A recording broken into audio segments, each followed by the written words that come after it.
Jadi yang saya dengar bahwa Anda itu tadinya ingin menghajar tanda kutip itu ya, kajiannya Kiai Imad. Katanya sampai ingin mendatangi rumahnya Kiai Imad. Iya. Tetapi setelah berhadapan, kemudian Anda berbelot dan kemudian membela Kiai Imad. Ini bagaimana ceritanya, Syekh? Baik. Memang benar, saya pada awalnya itu berawal dari TikTok, ya. Jadi waktu di TikTok tuh masuklah narasi-narasi Kiai Imad di beranda saya. Pertama saya simak, apa sih ini orang gitu kan? Iya. Lewat gitu, nggak saya gubris nggak. Ya. Kedua kali saya lewat. Nah, dalam kedua kali itu kan saya tuh aktif juga debat masalah Syiah gitu kan, kadang bela Syiah kan.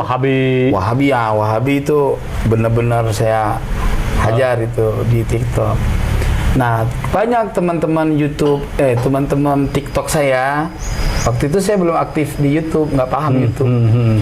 Itu dari kalangan Pak Alawi. Iya.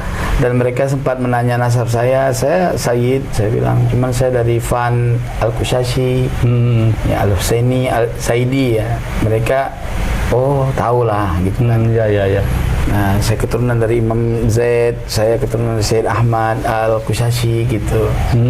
Nah, mereka emang tidak mempertanyakan mendetail tentang nasab saya kan.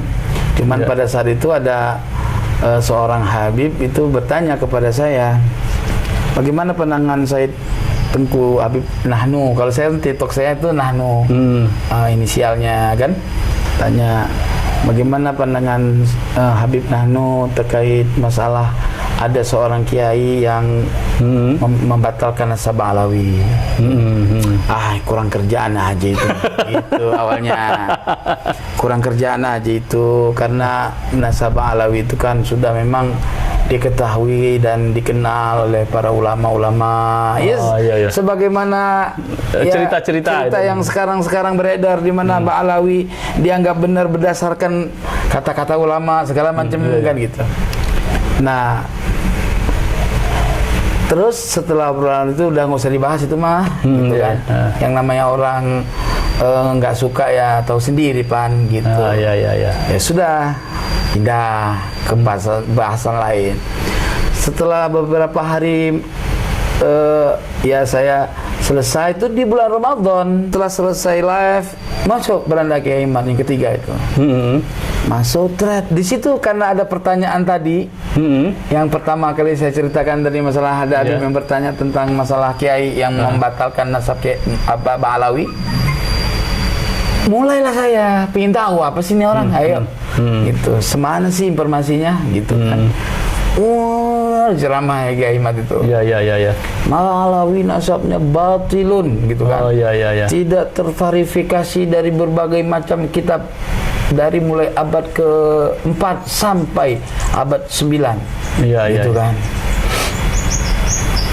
Masa iya sih? Karena otak saya gini. Bener. Kalau kaedah kitab sejaman, otak saya nggak menolak. Iya.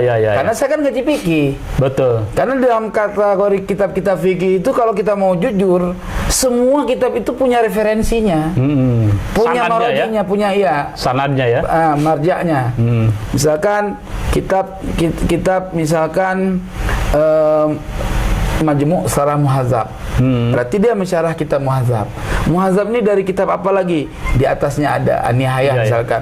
Terus sampai kepada Imam Syafi'i. Jadi ada retorikanya gitu, perjalanan hidupnya ada gitu. Iya. Nah, ketika Kiai Imad bilang di itu, karena mereka tidak terverifikasi dari kitab-kitab sejaman. Iya. Apa iya ini? Gitu. Timbul pertanyaan ya. Timbul. Jadi ketika itu ini kalau gua nemu nih, ya gua cari informasi ini. Gitu. Kalau gua nemu, gua hajar nih kiai ini. Gitu. Mohon maaf ya, santai duduk ya. Santai aja. Gua hajar nih kiai ini. Gitu kan. Biar rungkat lah dia. Iya. Saya tuh bingung, tapi Bingunnya gimana? Dari mana memulainya? Oh, iya. Memulai bertanya atau memulai kajian? Mulai mengkaji omongan dia nih, saya mulai kajinya dari mana ini? Iya, gitu iya, kan? iya. Dari kitab apa? Gitu. Begitu saya kaji ya nasabah alawi semua. Jadi saya kaji kitab Qiraatun Nahar. Iya. Ba'alawi.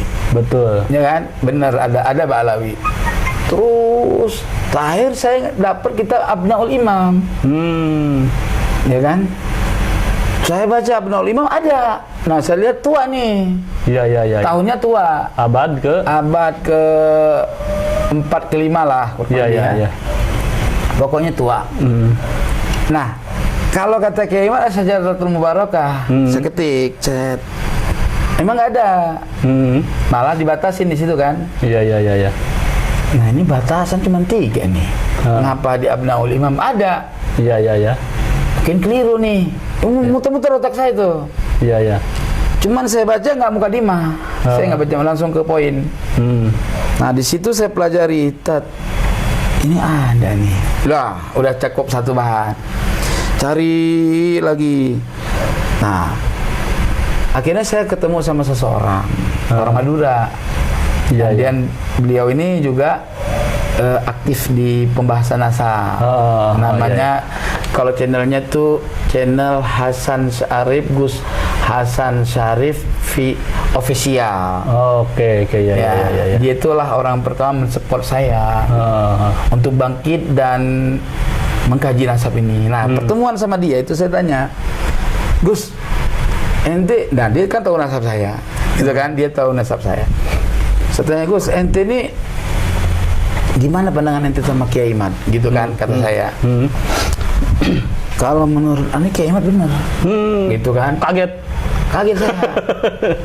Benernya dari mana? Lah emang kagak ada Tengku kitab-kitab yang menerangkan Ubaidillah. Yang bener ente. Bener, jangan sembarangan loh. Gitu. Sekarang gini deh, ente punya bahan nggak kitab itu? Gue nggak punya referensi, gitu kan. Cuma kalau persoalan ilmu nasab, gue sudah mengkaji nasab gue sendiri itu 12 tahun. Artinya gue nggak begitu nggak goblok-goblok amat tentang masalah nasab gitu. Iya. Jadi rumusnya udah paham dan tinggal mengulas kembali aja, gitu kan. Nah, adalah sekarang gini aja. Ente pesan kitab aja, kitab nasab pokok primer katanya. Oke, berapa? Sekian. Saya telepon donatur, saya minta tolong kasihkan rezeki gitu kan untuk beli kitab. Subhanallah, beliau juga nggak panjang bertanya. Berapa harga kitabnya? Iya. Beliau sangat dukung saya untuk kebaikan. Ya kurang lebih sekian, saya nggak sebutin angka ya. Ya oke ya. Nah, kirimlah, dikirim langsung beli kitab. Nah, saya tenteng kitab itu ibaratnya orang punya senjata ya. Harta karun lah. Harta karun lah ya. Bawa pulang harta karun ke rumah, kan dirawat kan. Iya betul. Sampai di rumah saya bikin status, nih gue punya kitab nasab nih, gitu kan. Gitu. Nah, saya pelajari itu, dimulai itulah saya lupa sama istri, Pak. Sampai kata istri saya, kau baru-baru ini kemarin ini, sampai sekarang ini saya masih mengkaji nasab Ba'alawi. Iya. Kata istri saya, kau benci Ba'alawi tapi cinta kau sama Ba'alawi gitu. Lah cinta gimana? Gimana nggak cinta? Aku aja kau nggak ingat lagi, kata dia kan. Malah Ba'alawi terus di mulut kau. Kalau kata kalau kata guru aku katanya waktu di Aceh dulu, cinta itu adalah sering-sering memanggil, sering-sering menyebutkan nama itu. Setiap hari kau bilang Ba'alawi. Cinta kau rupanya sama dia, kata dia. Sampai tadi pagi itu, saya mau pergi kemari juga marah-marah. Anak saya masukin air bukan ke tempat air, tapi ke tempat power steering. Marah-marah saya mau pergi kan. Akhirnya dibilang sama istri saya, Bang, udahlah Bang, libur ke bahas Ba'alawi. Dia pikiran saya marah gara-gara mengkaji Ba'alawi terus. Iya. Udahlah Bang, berhenti bahas Ba'alawi Bang, katanya. Berapa libur ke, berapa seminggu, 2 minggu, nggak usah bahas Ba'alawi, kata dia gitu kan. Jadi abang marah mulu, katanya. Ya udahlah, lu nggak usah urus gue lu, pusing kepala gua, gitu kan. Nah, Dah selesai, saya berangkat. Nah, kembali ke laptop. Begitu saya ngaji, saya pelajari Tentang nasab itu? tentang nasab tadi, bahan yang pertama udah ada. Nah, saya kaji kan akhirnya keluar di YouTube saya. Bla bla bla bla bla bla pembahasannya itu. Itu udah mulai ketemu bahwa Kiai Imad itu benar gitu loh. Iya iya iya. Mentok. Terus kajian ini mentoknya di mana itu? Mentoknya gini nih. Waktu saya pertama mengkaji itu narasi saya masih 50-50. Gitu. Cuman saya sudah mulai yakin sama Kiai Imad. Oh, mulai yakin. Bener ini orang. Kajian Kiai Imad, ya ya. Tapi belum ketemu Kiai Imad? Belum, saya belum pernah ketemu. Jadi ketika itu saya pergi lagi ke tempat yang suruh beli kitab tuh Gus Hasan tuh. Terus, gila bener Gus, bener tuh Kiai Imad Gus. Gitu kan? Iya. Ya udah ente bikin YouTube, narasi di YouTube. Wah bisa gua. Gitu loh. Caranya bagaimana? Oh, bisa ente baca ngomong aja sister, nanti jangan rekam live gitu kan. Nanti bisa yang nggak bagus di cut, dipotong gitu kan. Iya iya iya. Oke lah, saya coba. Gagal percobaan pertama. Apa yang gue bahas kagak bisa. Nyap gitu nggak bisa. Gitu kan. Iya. Saya bahas ngeliat jadi kerancu gitu. Balik lagi ke dia. Gimana caranya? Nih, lu tulis aja, ente tulis, bahannya ditulis terus baca, nggak usah lab. Iya gitu. iya. Akhirnya saya coba panggil santri, lu shooting gua, gitu kan, shooting saya baca. Cuma saya pakai kacamata, itu supaya nggak terlihat saya membaca, baca, ya. gitu loh. Oke. Ya kan? Begitu saya keluar YouTube pertama di rumahnya teman saya, Kiai Gus Mubasir kan. Nah di situ saya bilang itu sudah mengkaji tuh, sudah meyakini bahwa nasab Kiai Imad kajian Alawi Kiai Imad benar. Maka kalau statement saya 2035 Ba'alawi rungkat gitu kan. Iya oke ya. Nah setelah saya pelajari terus ditanya dijawab sama si Jaini. Iya YouTube Jaini itu. Bahwa kitab yang sudah disampaikan yang itu Abnaul Imam gitu kan. Saya cuma salah menyebutkan abad ketiga gitu, padahal bukan abad 4 ke 5 lah. Saya salah nyebutin waktu itu, keliru. Nah ketika dia mengatakan bahwa kitab itu sudah dijawab sama Kiai Imad gitu kan, bahwa kitab itu nggak bisa dijadikan pegangan karena sudah ada perubahan. Saya cek. Oh iya, aku nggak baca mukadimah ya. Bukan mukadimah, jahanam kata kalau bahasa sekarang gitu kan. Gitu kan. Ternyata di mukadimah ada. Mukadimah ada. Ini pengakuan tahqiq, muhaqqiq bahwa hal-hal yang saya tuliskan di sini dari kitab asalnya udah saya tambah, udah ditambah-tambahkan gitu kan.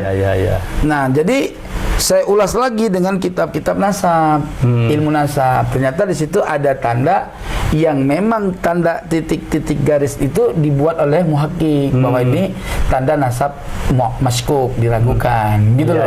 Cuman oleh abang-abang kita yang membela Ba'alawi kan diputer-puter gitu loh. Oke, kita lanjut. Nah, setelah itu saya sudah klimak membela Kiai Imad gitu kan. Ketemu Kiai Imad? Belum.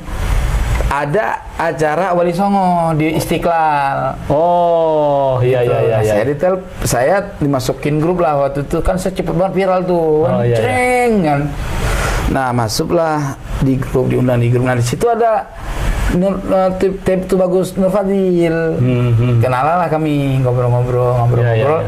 Nah, kemudian Tep Nur Fadil itu yang disebut Gus Mogi gitu kan. Itu ngundang saya untuk diskusi di Benda Kerep. Sejarahnya. Akhirnya saya siap lah gitu kan. Datang ke Istiqlal, disitulah awal pertemuan kami dengan Kiai Imad Al-Usmani, Kiai Imaduddin Al-Bantani gitu loh. Nah, kata Kiai Imad, ayo kita ke Benda Kerep. Siap, Tuan Guru. Gitu. Bertemulah kami di sana, terjadilah pembahasan yang sejuk dan sangat menghasilkanlah keputusan waktu itu. Nah, setelah itulah TB Ibrahim, ya, TB Imam Ibrahim memberikan maklumat, diadakan diskusi kedua lagi dari Benda Krep, artinya lanjutan. Diadakan di Kesultanan Banten. Ya, gitu. ya, oke. Ya, Sultan Banten. Nah, sebenarnya Kiai Imad udah siap, nggak masalah. Ya. Nah, tadi kan yang disiapkan sama Kiai Imad itu kan diskusi internal Kesultanan tentang bahasa Alawi, kan gitu kan? Oke, ya. Nah, ternyata bukan ke situ arahnya. Jadi justru ke arah menghadirkan orang-orang pembela Ba'alawi gitu kan. Nah, kalau kata Kiai Imad, wah ini mau adu domba. Jadi ujung-ujungnya berantem nih. Iya. Gitu kan. Nah, akhirnya Kiai Imad nggak mau.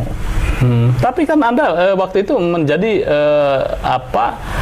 perwakilan Kiai Imad dengan Gus Aziz. Iya. Jadi ketika Kiai Imad nggak mau, saya telepon Kiai Imad, nggak bisa Kiai Imad harus mau. Saya memaksakan Kiai Imad harus mau.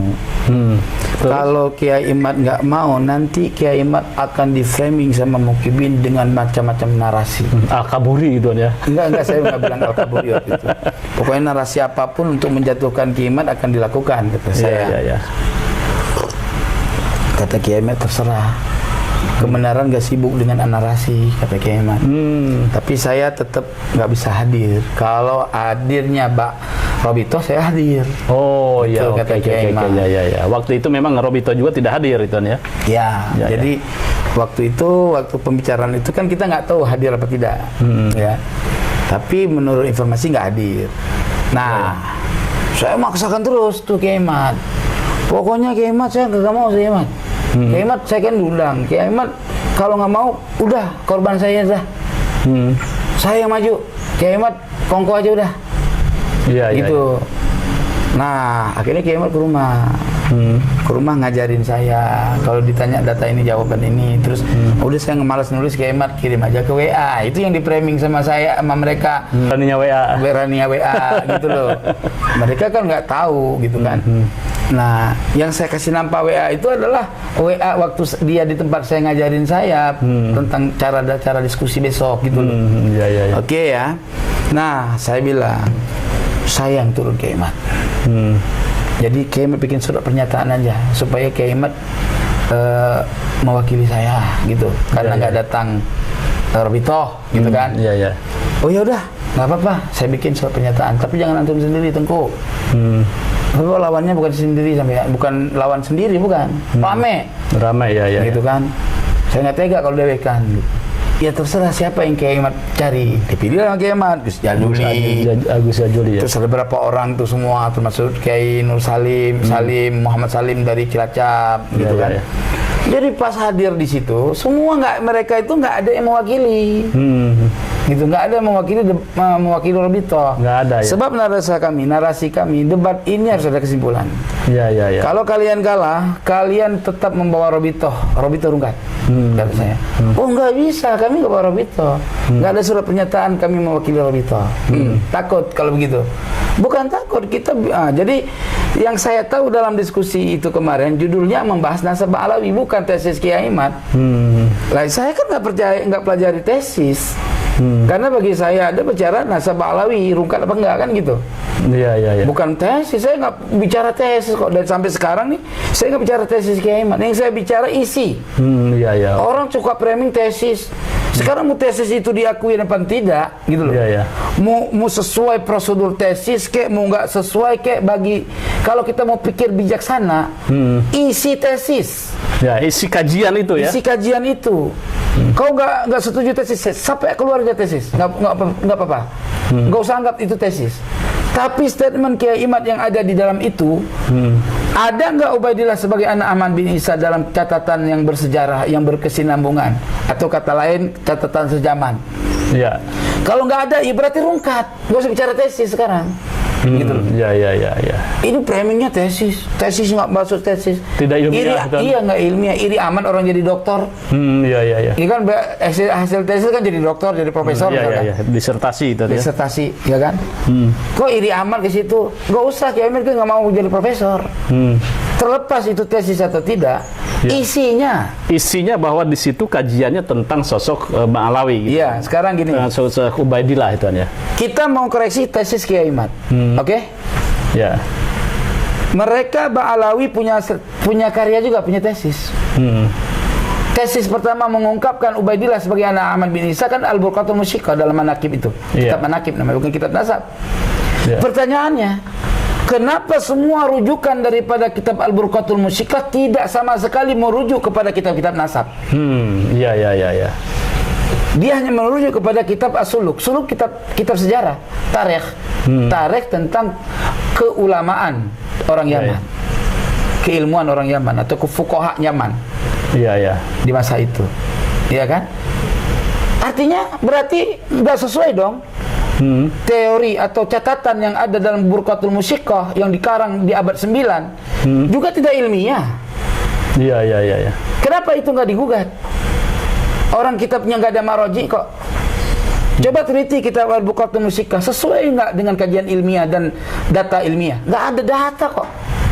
Ketika dia menarasikan di kitab As-Suluk, kita baca nggak ada keluarga di Bani Ba'alawi, keluarga Ali As-Sakran sampai ke Ubaidillah yang tercatat di dalam As-Suluk, nggak ada. Iya.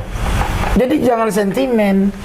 Dan sekarang Samsul Zahirah, ilmiah nggak Samsul Zahirah kitab nasabnya? Nggak ilmiah. Rujukannya nggak ada sampai ke atas kok. Iya. Dan dikarang di abad tahun 1320. Kalau kita baca nggak ilmiah juga. Jadi apa harus kita koreksi tentang ilmiah? Bagi gua nggak perlu. Bagi gua satu kitab yang gua ambil itu isinya karya tulisnya seseorang. Sampai apa ada sanadnya enggak? Benar atau enggak? Ya. Sahih atau tidak, kan gitu. Iya. Oke. Gitu. Iya. Nah, jadi ketika setelah dalam debat itulah saya memaksakan diri kepada Kiai Imad nggak memaksakan diri saya. Saya yang memaksakan diri Kiai Imad untuk supaya Kiai Imad ini apa yang dia sampaikan itu benar. Benar, oke. Ya. Nah, karena Robitoh nggak mau hadir, Kiai Imad. kalau mau nuduh Kiai Imad kabur, itu salah banget. Kenapa Taufik Segaf tidak hadir, nggak dibilang Al-Kaburi? Iya. Gitu. Kenapa Kiai Imad dibilang Al-Kaburi? Oh, karena Kiai Imad yang menafikan nasab Alawi. Oke, saya jawab. Orang yang menemukan suatu kebenaran, dia harus nyap-nyap, harus mengungkapkan. Jadi orang yang dianggap palsu, ya harus membantah. Gitu loh. Sesuai dengan kitab-kitab nasab. Di dalam kitab-kitab nasab disampaikan sukut, diam daripada dakwah, sukut anil mudai kal ikrar. Diam dari pendakwaan itu sama dengan setuju. Jadi kalau hari ini Robito nggak ada komentar, itu diam, berarti tandanya dia membenarkan tesis Kiai Imad atau kajian Kiai Imad. Begitu Tuan sejarahnya. Oke, iya. Oke, pemirsa pada Suara TV luar biasa. Ini Syekh Qori yang tadinya mau menghajar atau menghantam kajian Kiai Imad, tetapi berbalik menjadi pembela kajian Kiai Imad. Terima kasih. Mudah-mudahan bermanfaat. Jangan lupa like, share, subscribe pada Suara TV. Wassalamualaikum warahmatullahi wabarakatuh. Waalaikumsalam warahmatullahi wabarakatuh.